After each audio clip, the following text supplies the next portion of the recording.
What's up, Star Wars fans? My name is Alex, and this is Star Wars Minute, or in today's case, probably like the Star Wars 15 or 20 minutes, because in place of the canon update that I normally do, I'm going to try something a little bit different. 2015 saw the release of so much new Star Wars content in the form of comics and books and video games and short stories and young adult novels and young reader books. And I mean, that's awesome, but most people don't have the time or the energy or the money to take it all in. But fortunately, you have me, because that's what I spent my entire year doing. So I thought it would be fun to rank all of those news stories from my least favorite to my favorite. And I'm doing this for people who want to get into the universe outside of the films. So I'm not going to be talking about The Force Awakens, because let's be honest, I would put it number one. Instead, I'm going to be talking about the books, the comics, TV shows, and the short stories. Not really talking about the video games, because Battlefront wasn't very story-driven, and I just haven't played enough of the mobile games to rank them properly. So, here we go. At the bottom of my list, unfortunately, is the Chewbacca comic. That was one of the 5-issue arcs that Marvel came out with this year. Obviously, it's centered around Chewbacca, and after seeing him in the main Star Wars comic, I was pretty excited for this. But the way he's characterized in these two comics is like night and day. The Chewbacca standalone 5-issue comic is just kind of boring, honestly, and it's childish, and the writing and the art direction was hard to follow, and every time it started to introduce a new, interesting idea, like it showed some flashbacks to Chewie's time as a slave, it just didn't really follow through on anything. There was no real payoff.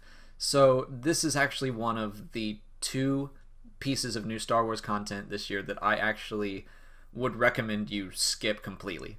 Next up is the Princess Leia comic, which was another of the 5-issue arcs that Marvel put out, and I'm ranking it low for similar reasons to the Chewbacca comic, because I just thought it was kind of boring, but it did introduce more interesting ideas and kind of followed through on them, like what happened to the surviving Alderaanians, and it was more adult in theme, and it tied in more closely with the main storyline. So I do think the Princess Leia comic was better, but it is the other of the 2 pieces that were released this year that I wouldn't recommend picking up.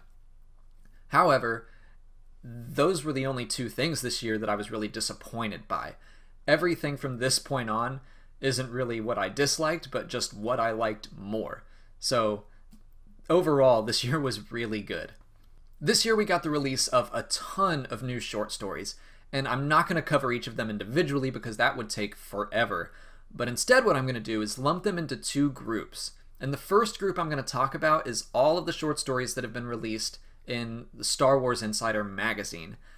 All of them have been enjoyable and worth the time investment, I would say. They've recanonized some new things, and some of them were really fun to read, or they tied into novelizations. But I don't think they were exactly worth the price of a subscription to the magazine. So that's why I'm ranking them a little bit lower, because right now you really can only access them through a subscription. But they are starting to trickle them out on the Star Wars official blog. Like Blade Squadrons Part 1 and 2 are currently on the blog. So hopefully over time, just on a delay, they're going to keep releasing those stories on the blog and make them accessible to everyone. I was a little iffy on including this next set on my list here, but they were released in 2015. They are considered canon, and the more the merrier. And I'm talking about the Bad Batch episode story reels that were released on StarWars.com. I liked the storyline. I really liked the idea of the Bad Batch itself, but since the episodes were incomplete, it just didn't really engage me as much as I would have liked them to. So that's why I'm ranking this a little lower on the list. Now let's get into the first book on this list, Lords of the Sith. This was my least favorite one of the year. It still had some really cool and exciting scenes, and we got to see some Vader rampage, which was awesome, but it wasn't quite what I was expecting. The book takes a look inside of Darth Vader's head, but I think that the Darth Vader comic does a much better job of that, and we're going to get into that later. Ultimately, this book just didn't leave a very strong impression on me, and I find myself when I'm trying to list off all of the books that have come out in the new canon, this is always the one that I forget and have to look up. So that's why this is the lowest ranked book on the list. The next book is Heir to the Jedi. This book is a look inside of Luke's head, and it's written in the first person, which I thought was interesting. But at the same time, I wasn't totally blown away by the story. But it does have the edge over Lords of the Sith because I thought it had a lot of interesting scenes, especially when it dealt with Luke trying to teach himself and grow in the Force on his own. And he goes from like not being able to do telekinesis at the beginning to being able to do some very minor telekinesis at the end. And there's this really great scene where he kind of lets go and feels the dark side flow through him. That was an intense scene and probably the best scene in the book.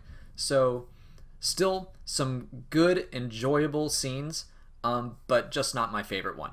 Next, I'm going to combine the Journey to the Force Awakens junior novels that came out. Those include Smuggler's Run, Weapon of a Jedi, Moving Target, and Before the Awakening. A lot of the draw to these books were that they provided hints to what led to The Force Awakens, which is kind of a moot point now since we've seen the movie. But Before the Awakening is probably the most interesting one at this point because it does provide a little bit of extra context for the new characters of Finn and Rey and Poe. Shattered Empire was a 4-issue comic arc put out by Marvel this year, and it was also part of the Journey to the Force Awakens line, and it takes place in the months following the Battle of Endor, and it follows Poe Dameron's mother mostly as she continues to fight the Imperial Remnant.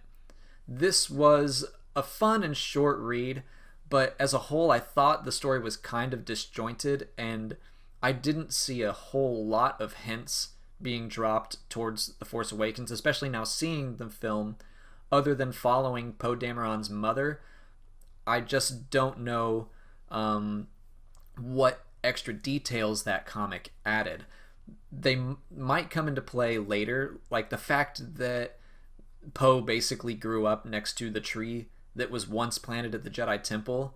I thought that was going to come into play and show that he was Force sensitive in some way, and maybe he is, and that just hasn't been revealed yet, but I was expecting something kind of like that in The Force Awakens. So right now, Shattered Empire is kind of in this state of limbo for me.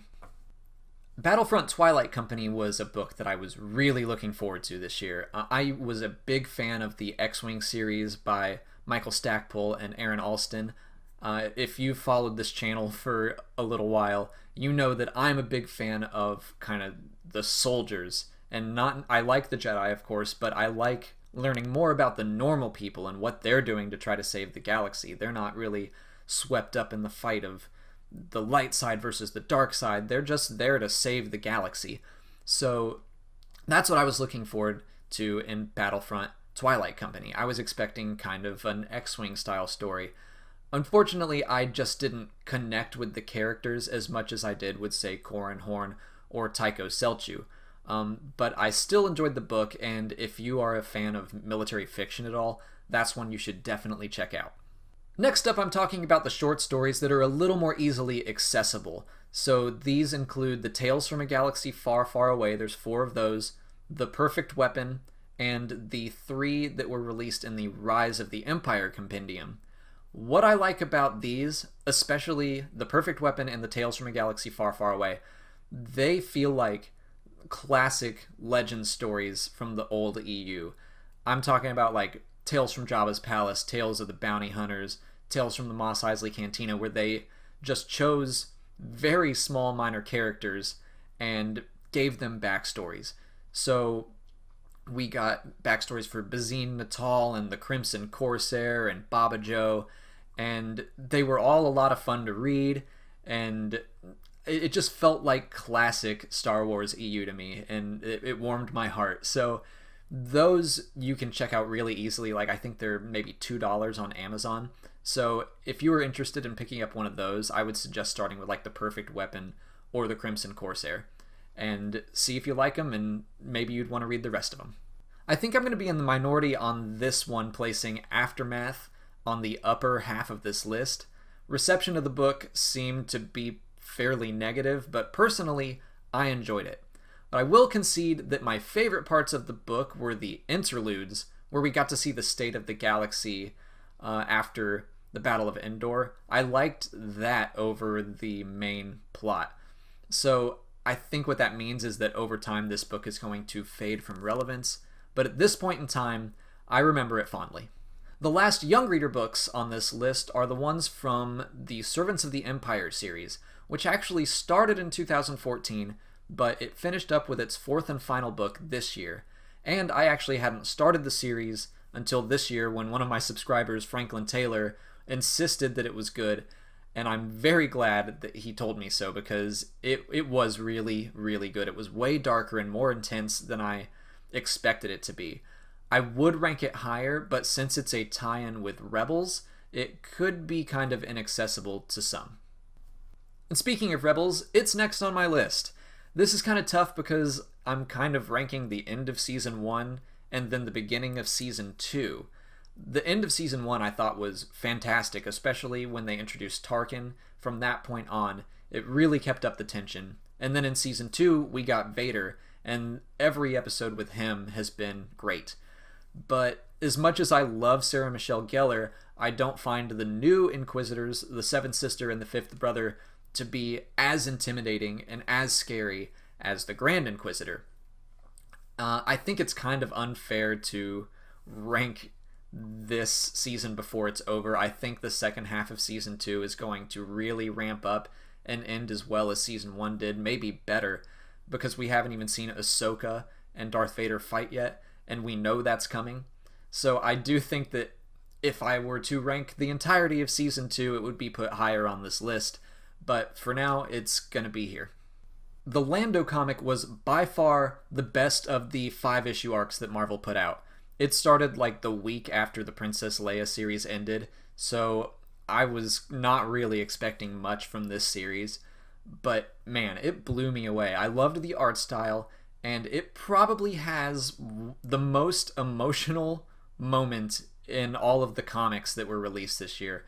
I don't want to say too much about it because I think it really is that good. If you haven't gotten into any of the Star Wars comics yet, I recommend picking up this one because it's a short time investment. It's pretty inexpensive, being only 5 issues, and man, it's good. I don't want to say much more about it except that I loved it and I highly recommend it. And let's keep talking about the emotional moments in the comics and move on to Kanan the Last Padawan.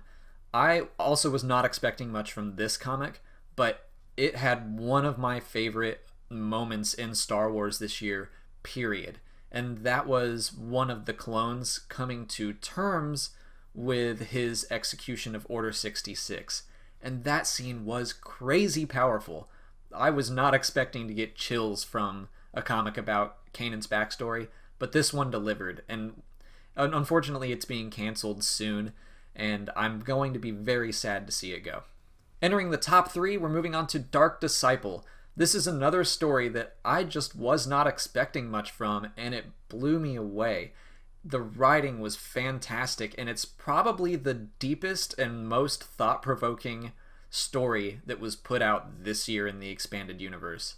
It follows Quinlan Vos and Asajj Ventress as they team up to try to assassinate Count Dooku. And even though you know they don't succeed since he's alive in Revenge of the Sith, the book was just full of twists and turns. It kept me guessing the whole time. It was just a very sprawling and highly engaging story. It's exactly what I would want from future Star Wars stories.